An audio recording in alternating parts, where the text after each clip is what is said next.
You're listening to an Airwave Media Podcast. Feel like who art Ed? Try to spice it. Who art is Mr. Wood art Ed me? Yeah. Either way, it's ambiguous. It works on so many levels. I know. That's off to a great start. Welcome to Who Arted, weekly art history for all ages. I'm your host, Kyle Wood, and I am super excited because today I am talking to an artist and illustrator of a new book, Iconic Artists, and it is like so much up my alley. I was so excited about this one.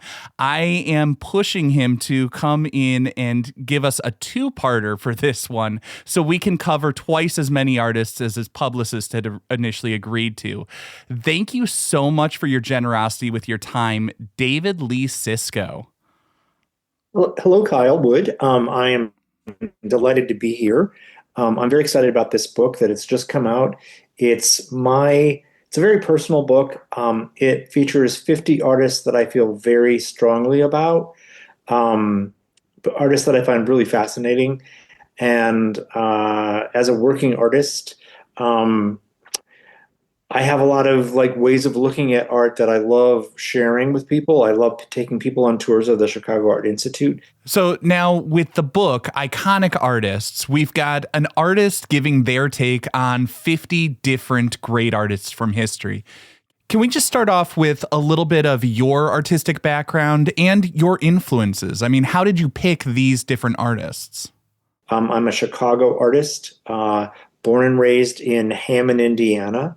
Went to art school in Cleveland, then came back to Chicago because Chicago was always my idea of New York City. And when I was first getting out of art school, my dream was to work in the advertising department at Marshall Field's department store because that's where the great filmmaker Vincent Minnelli got his start. And he had a big impact on my sort of way of looking at the world by the way he made these amazing movies in these crazy color combinations.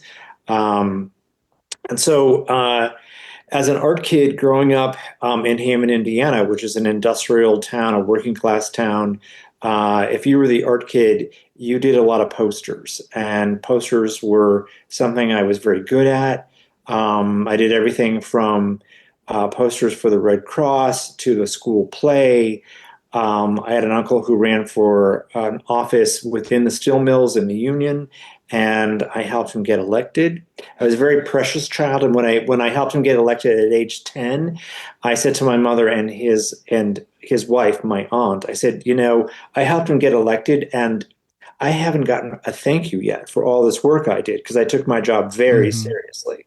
And so they must have said something because I was asleep, and he woke me up and said, "Hey, kid, that was really great work you did. You helped me get the job.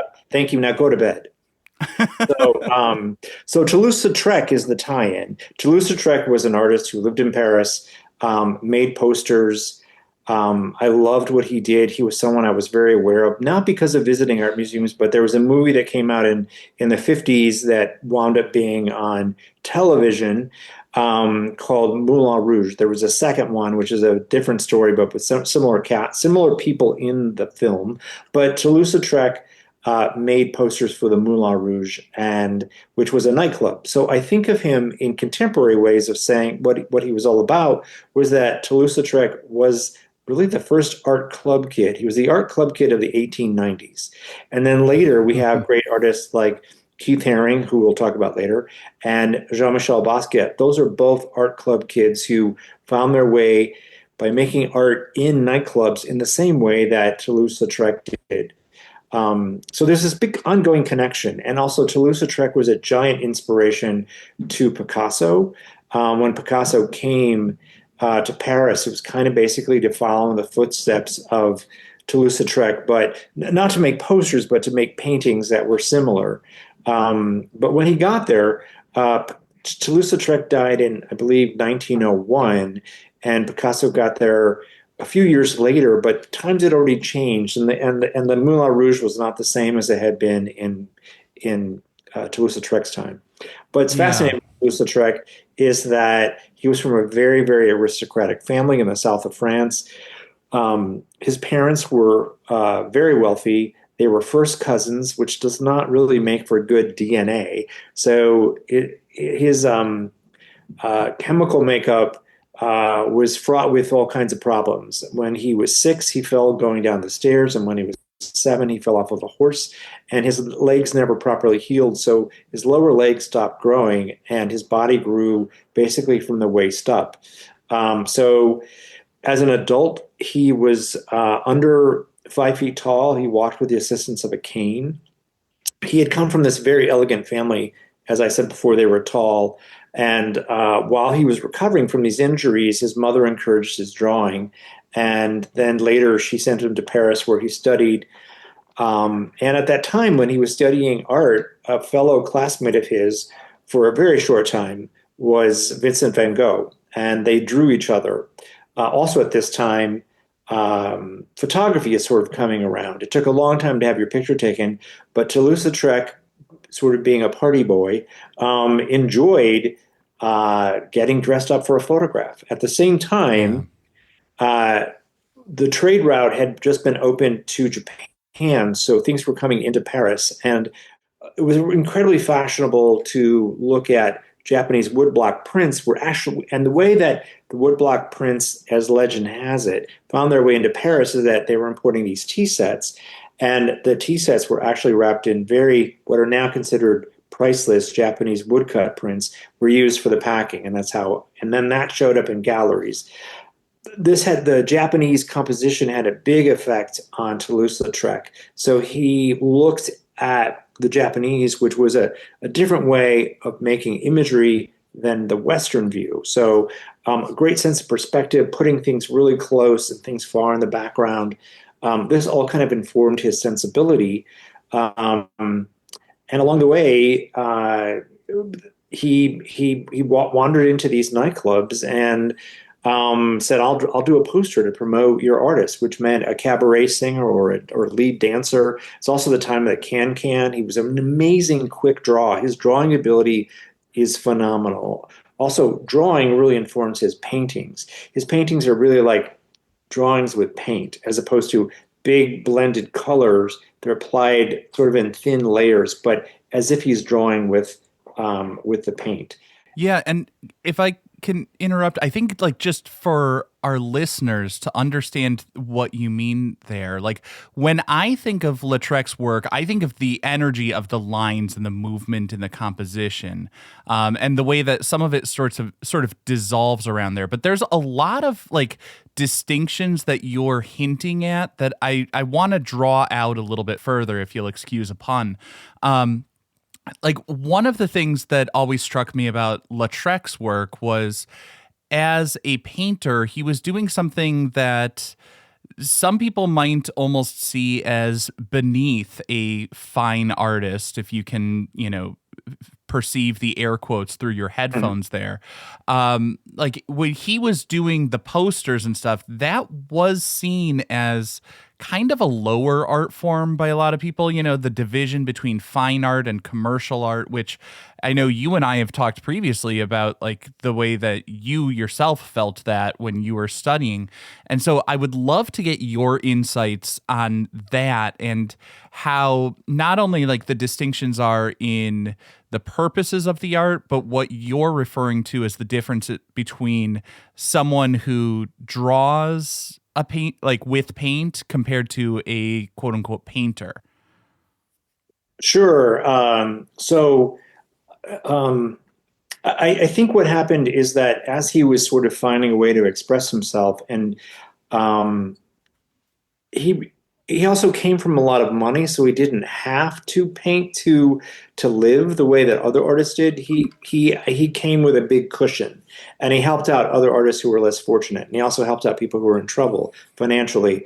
But I think the fact that he was diminutive in size, he didn't fit in these elegant salons.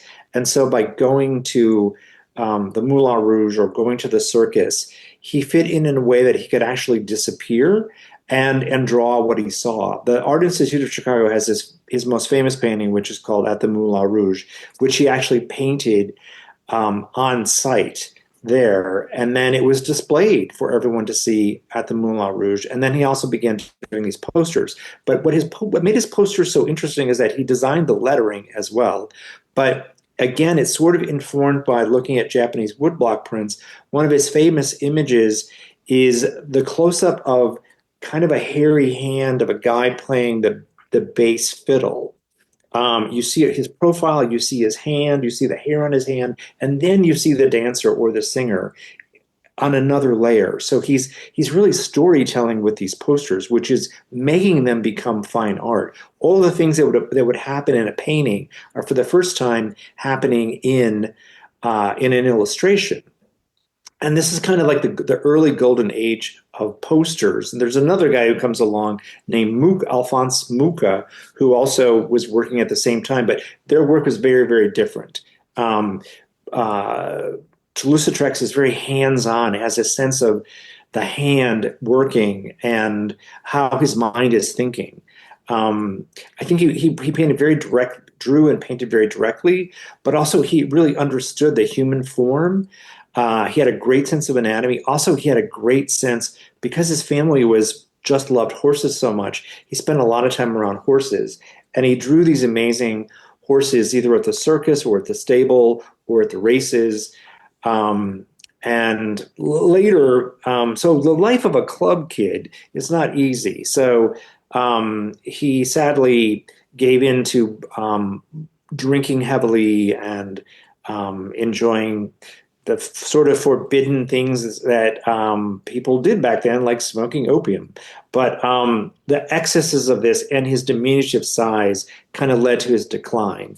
But he's this phenomenal artist that I just find so compelling.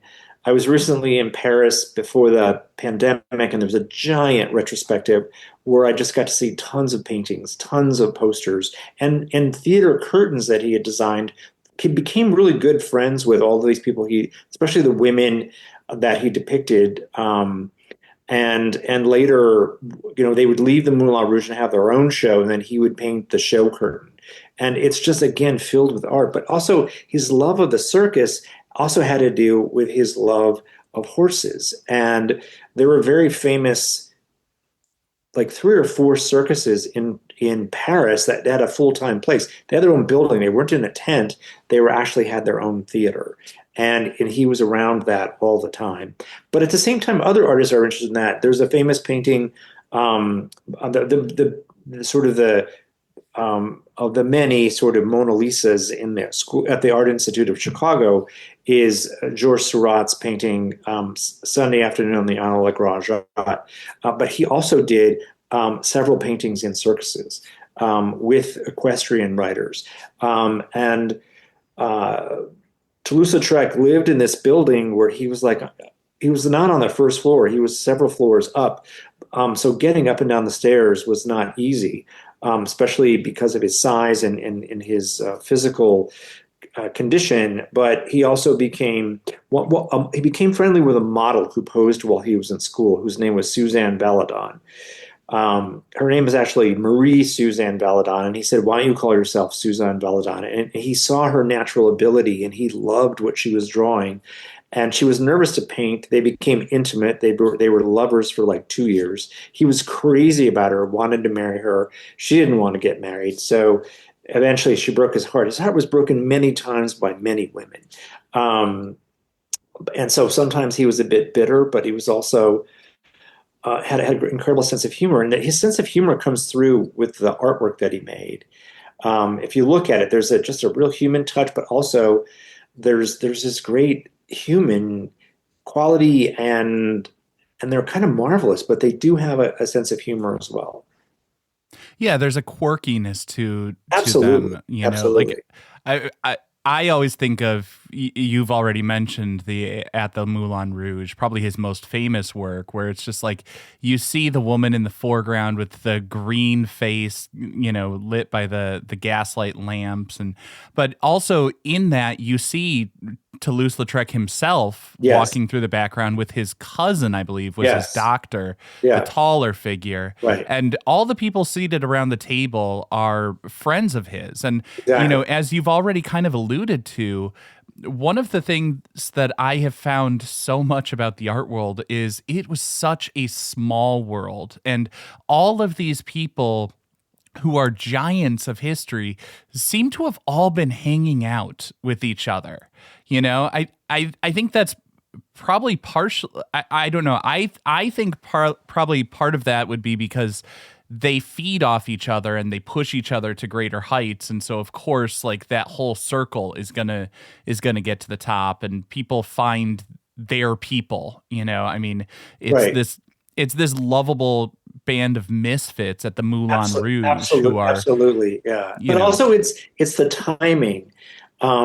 He's the perfect artist of the age he lived in the same way that Keith Haring becomes later. They're both pivotal figures, but I think they're living their best life, and they're also attracted to what's happening, and they feel this connection, and they want to participate. I know as an artist myself, participating within my various communities is one of the best things ever. I mean, he took drawing very seriously. As someone who makes art every day, I take it very seriously. It's not a fluke. It's not something that's cast off.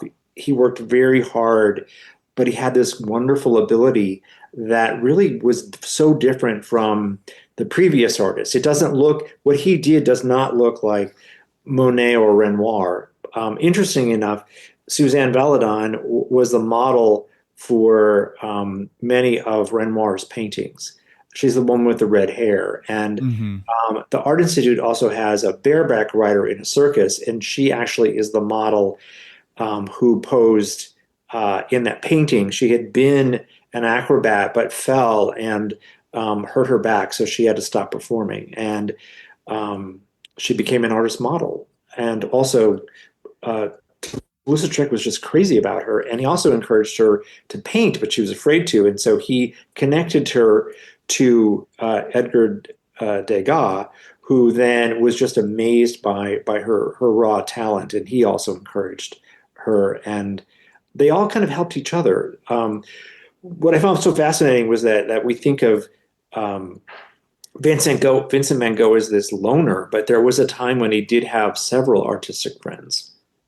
Well, and largely that was his goal. I mean, his dream with the little yellow house was to begin an artists' commune in the south of France, right? Like, wasn't the whole thing in Arles? He was, oh yeah, like, absolutely. that's why his brother was like bribing Gauguin to go out and hang out with him, because Right. that was his dream. He wanted to set up an artist colony. Absolutely. Now, after a short break, we're going to move on to another iconic artist, Alexander Calder.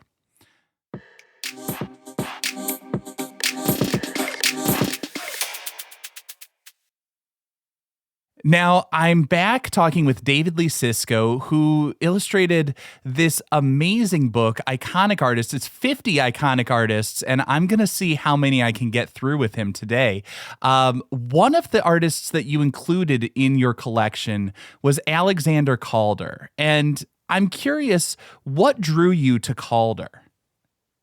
Well, Calder is just, well, to use the title of the book, he's so iconic. Again, he's this maverick who did something completely different that stands apart from other artists completely. So, to give you a little bit of background, his grandfather was an artist, his father was an artist, his mother was an artist.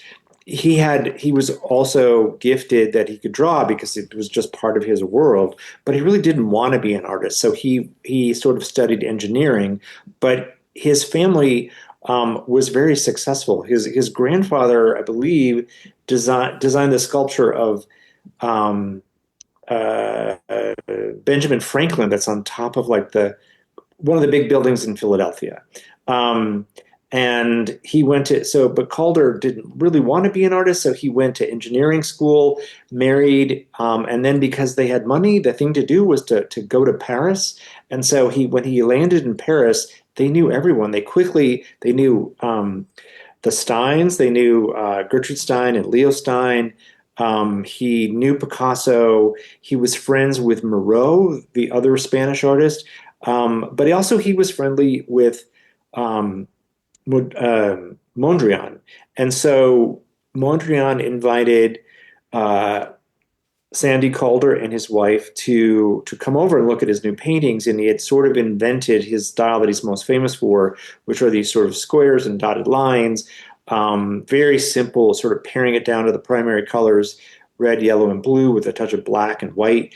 There are these amazing grids of a big square and a small square, but it's all kind of great sense of harmony, but paring it down to the essential, just simple squares, eliminating the figure, eliminating the narrative. It's really about design. And Calder loved these paintings, and he said to him famously, if you made these move, they would just be unbelievable.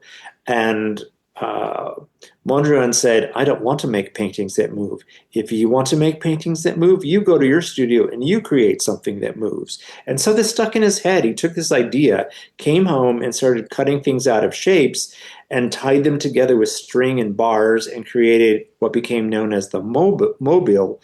But he didn't even know what to call it. So he invited another friend over who suggested, call it mobile.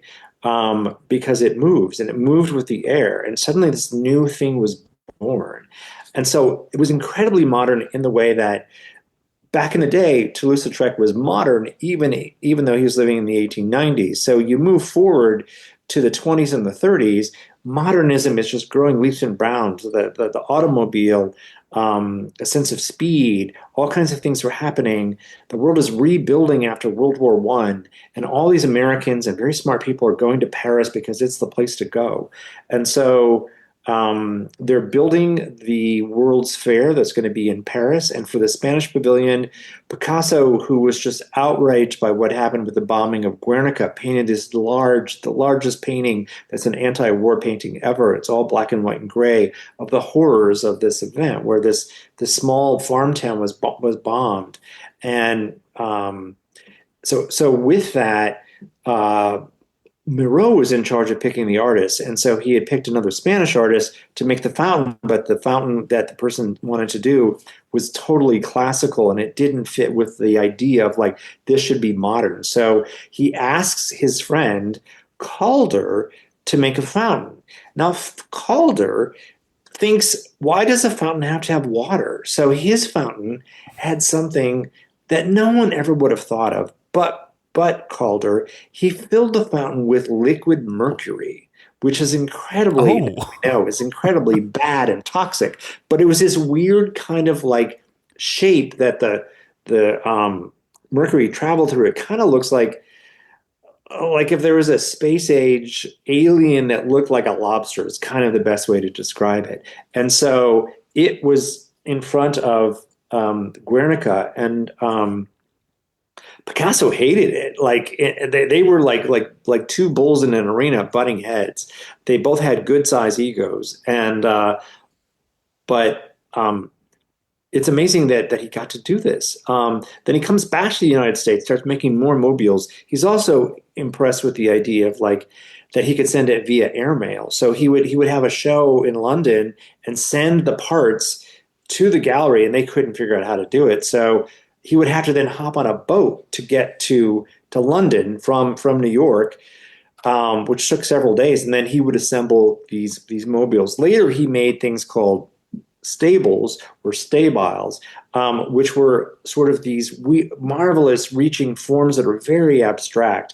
But along the way, because circuses were so popular, Calder kind of ran away to the circus in a figurative sense, that he made a circus that could fit into a suitcase and be taken anywhere. But he would then open it up, and then he would move these figures out of wire and bits of cloth and pieces of glass. So he made a lion. He made a figure that looks like a super popular American entertainer named Josephine Baker, who took Paris by storm, famously for dancing almost nude, but with a skirt made out of bananas. But it was all part of the Jazz Age world. And Mondrian also loved jazz as well as Calder. So, but Calder then he's got this creative brain that just keeps going and going. And so he makes things for the home. He makes spoons and knives and forks and platters. He experiments with ceramics. He plays with weaving. He makes jewelry. He was friends with with Peggy Guggenheim, who said, "Why don't you make me a headboard and make me some earrings?" So you can see this amazing headboard that he made for Peggy Guggenheim, who collected and promoted all the avant-garde modern artists. So the avant-garde are basically amazing, innovative, brilliant thinkers who are very different from the norm. And they're just thriving and hanging out with each other and just, I just imagine what the cocktail party was like, or the next day when they were having a cup of coffee, what they were talking about. They must have been talking nonstop because they were all filled with these amazing ideas. And I love the through lines that I'm catching here that are like, I knew about Cirque de Calder or whatever, but I love the stuff like that thing about the fountain. I was not aware of that. And then I'm just sitting there thinking about how also the Mobile was named by Marcel Duchamp, who famously had his own fountain that didn't include a lot of water in that display. But all of these through lines and the connections between the artists, I did not realize that Calder and Mondrian were connected in that way, where Calder saw Mondrian's paintings stripped down to the fundamental elements, its simplification to the extreme in order to sort of understand principles of design in like their most pure form. And Calder said, "Yeah, but what if we made it needlessly complicated?" And took his mechanical engineering Right. and turned that into the mobiles. I did not realize that was his sort of like inspiration, or that's where the seed was planted. What's also really fascinating is that they shared their love of primary colors together, that both of them throughout their lives continue to just stick with the color palette. Very simple, always using primary colors. Every now and then, Calder will use an amazing orange, but often it's just red, yellow, and blue. Which, I mean, it makes sense. I mean, that feels very modern to simplify it and keep it these flat fields of colors so it becomes more about the shape and the movement and the proportion and the balance of the composition and all of that. But his is more free form because it's again, he's such a maverick and so modern in the fact that it's simple shapes like a circle or a triangle or a square, or him playing with these shapes, and these kind of exploding shapes. So American artists kind of bypass tradition. They've studied it, but they go off in a brand new direction, which separates American art from European art. European art is often very stuck in its tradition, and he just gets a suggestion of an idea and does something completely different after looking at what Mondrian was doing. And he just took these disparate elements and sort of combined them and played with them to create something that was, wholly different from anything else we had seen.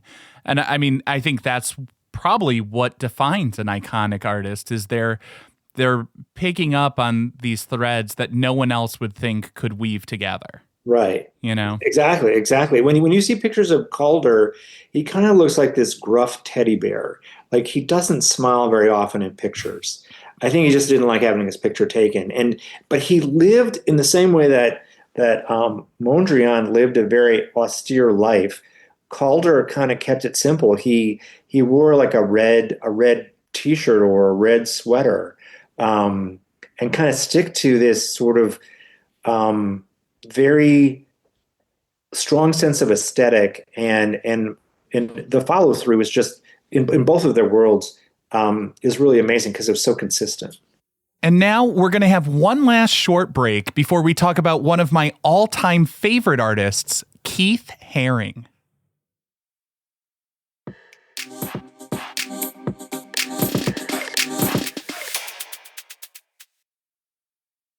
So now, to round out this episode on iconic artists, you have one of my absolute all-time favorites here.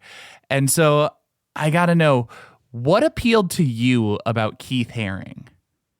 So Keith Haring and I were basically we came up in the same era. Sadly, he died really young of AIDS, but we were basically the same age. Um, and again, in the way that Calder kind of stripped things bare, as Keith Haring was experimenting with forms, he was also learning things in art history, and he was really struck. I learned this recently by reading his diaries, that when he saw hieroglyphics, the simplicity of these simple shapes that tell stories, it really went into a new direction in his own head. So um, things that you see in hieroglyphics are people sort of walking in profile, the feet are turned in the same direction. Um, there are simple things like maybe a rabbit or a bumblebee, which meant royalty. There are various shapes and objects that were depicted very, very simply, but very elegantly. This kind of went into his head and came out in a cartoon way because he loved drawing when he was a kid. He loved drawing Disney cartoons. He loved drawing Batman. All this kind of gets molded out, and he changes everything. It's like art history kind of comes to a complete stop because he's invented something brand new, and he's making decorations in these nightclubs in New York City. He's having a lot of fun. He's also a bit of a maverick and a bit of a daredevil. That he starts drawing on these blank spots in the subway, and they start catching on. And suddenly, everyone is talking about who is this guy. And again, in the way that Toulouse-Lautrec was a man of his era, celebrating what was happening. Uh, Keith Haring is doing the same thing in his own time period. That he's very much a man of the moment, and he's adapting and kind of breaking new ground. So he goes from making sort of like really at the start of graffiti art, but he's taking it in a narrative sense that he makes a crawling baby or he makes a smiling television set. Or break dancers. He's really depicting the world that he's seeing, and keeping it really simple. So originally, he's drawing in white chalk on black, or if there was a white spot, he would draw with a magic marker. So he's just using these super simple materials, and then eventually he starts making these big paintings as his world kind of catches on. The world is changing. He becomes a poster artist at the same time. He makes images that are about trying to educate the world that AIDS was here and that men were dying, and with Stop AIDS, because the government wasn't providing any money to investigate drugs that could save these people. He's kind of doing this as a protest. He was against apartheid in South Africa. He did these famous drawings of people cut in red tape and these giant scissors cutting through the red tape. So he's using his own vision to be a part of the world, and he became a big part of the world. He was a kid from a small town who then came to New York, which was when Toulouse-Lautrec came to Paris. At this point, New York is the Paris of the 1970s and the 1980s, and it goes on. And then he went beyond. He became beloved and was an incredible crossover artist that he was invited to do projects all over the world.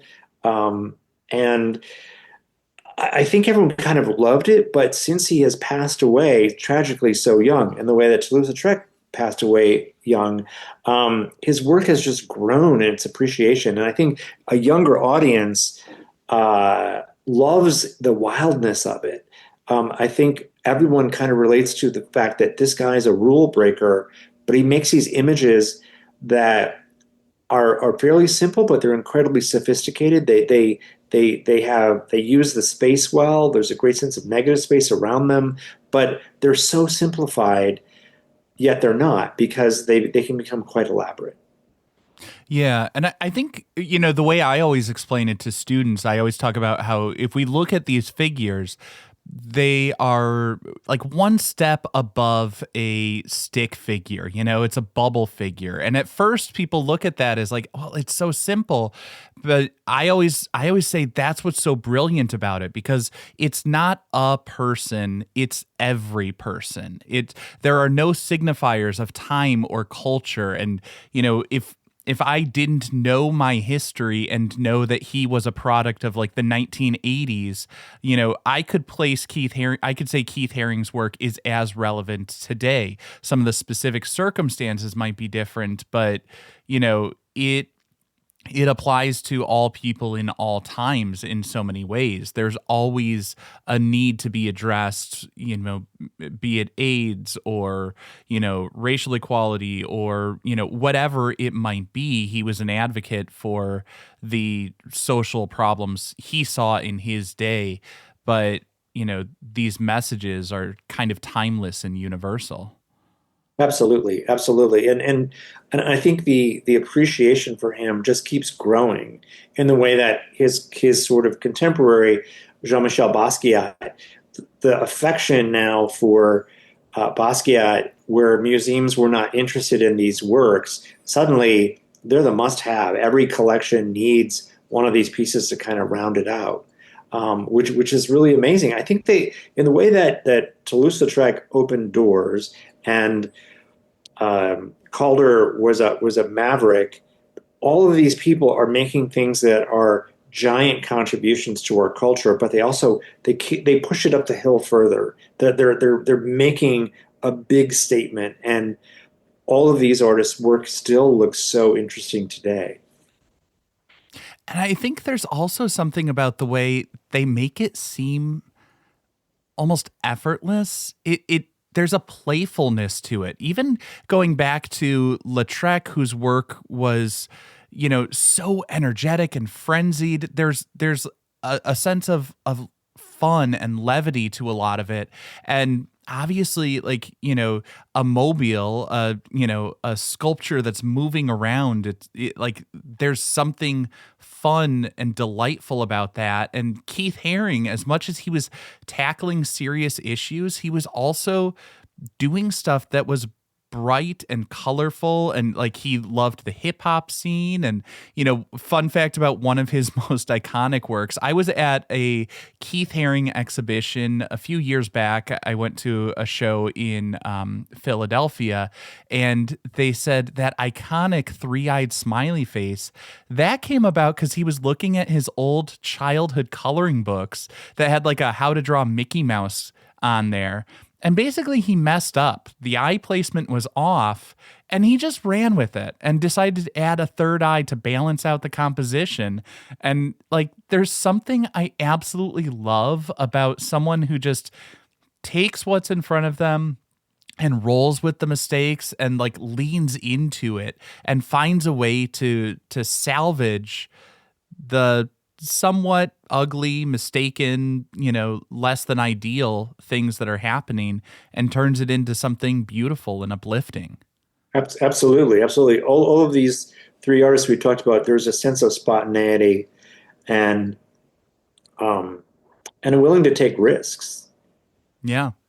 And for listeners who are interested in learning about a whole lot more than just three artists, this is going to be a two-parter. So I'm going to drag David back for another episode covering three female artists, but I would also encourage you to check the links in the show notes, go to your favorite bookseller and pick up Iconic Artists. It's part of his People series, a wonderful read with 50 different iconic artists. And if I might embarrass you a little bit, I have to say, absolutely gorgeous illustrations.